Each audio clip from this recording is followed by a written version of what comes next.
The Bro Terence Romeo may pasasayawin na naman sa EASL Champions Week. Balik international competition si Abay at Romeo at Abando at Carl Tamayo masusubukan ng mga PBA teams. Pero bago yan ang video na ito ay inihatid sa inyo ng legit betting site sa mundo na 1xBet. Tuloy pa rin ang pagbibigay ng up to 7,000 pesos bonus na mga ito sa inyong first deposit. Dito ay pupwede kang tumaya sa lahat ng inyong paboritong sports, especially sa basketball. Kaya i-click na ang link sa ating comment section at gamitan ng promo code na 1xHoopsPlay para makuha ang inyong bonus.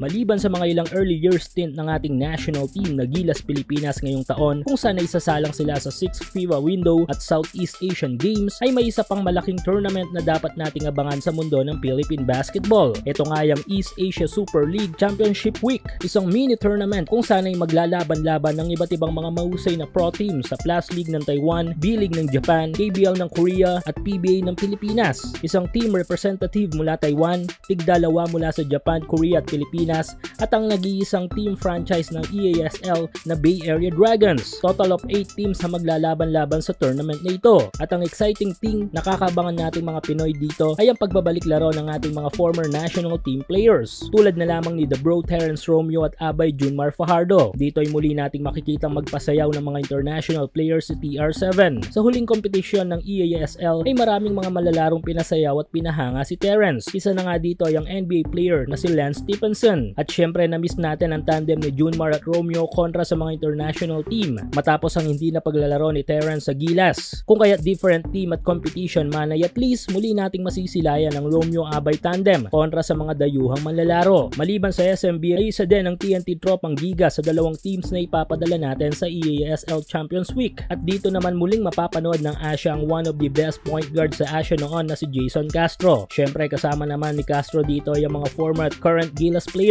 na sina Pugoy, Eram at Oftana. Isa sa mga malalakas na team sa PBA ang TNT Tropang Giga. Kung kaya tulad sa San Miguel ay tiyak na mapapalaban ang mga dayuhang team mula sa mga bansang kasama sa tournament na ito. Samantala, hindi lang sina Romeo at ang SMB at TNT ang kakabangan ng mga Pinoy sa EASL mini tournament na ito dahil sasalang din ang ating dalawang young Pinoy rising stars sa KBL ng Korea at B-League ng Japan na sina Renz Abando ng KGC Anyang at ang future Asian import ng Ryokyu Golden Kings na si Carl Tamayo. Pasok din kasi mga teams ni Carl at Renz sa tournament na ito kung kaya't malaki ang posibilidad na maglalaro din sila. May mga nababasa akong posts at comments online na possible na hindi raw maglaro si Renz at Carl sa tournament for some rule reasons. Pero wala pa namang opisyal na anunsyo mula sa mga teams nila kaya't waiting pa rin tayo ukol dito. Anyway, sa good side tayo palagi syempre. If in case na maglaro si Renz at Tamayo sa EASL Champions Week ay makakalaban ng mga ito ang ating dalawang PBA teams. Dito ay masusubok ni Abando at Tamayo ang ating mga veterano at pro PBA players na kanilang iniidolo at pinapanood lang nila noon. Sa ngayon si Renz ang isa sa mga asset player ng team nito sa KBL ng Korea kung saan ay magandang performance at malaking tulong ang ibinibigay nito sa kanyang team.